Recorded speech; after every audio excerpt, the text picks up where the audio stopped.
At this point, the migration process will begin, which is required to properly upgrade existing data or initialize the system for new user. Now let's go through the migration process. There are two possible scenarios here. Method 1, the existing user. If your website already has pricing plans, orders, user packages, demo data, or even imported listing using the Directorist listing importer extension, then you will see a message: Directorist pricing plan.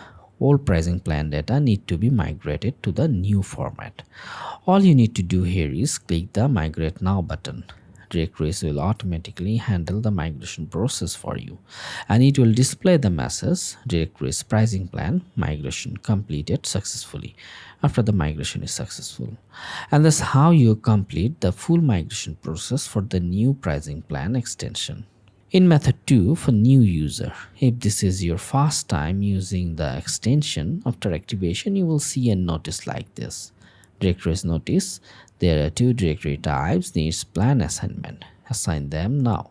This simply means you currently have two directory types on this website, and before moving forward, you need to assign a pricing plan to each one. It cannot be left empty. Now click Assign Plans. A pop-up window will appear allowing you to assign each directory to a pricing plan. For this example, I will assign them to the basic plan, set the order status to paid, and then click Assign. And that's it, your migration process is complete.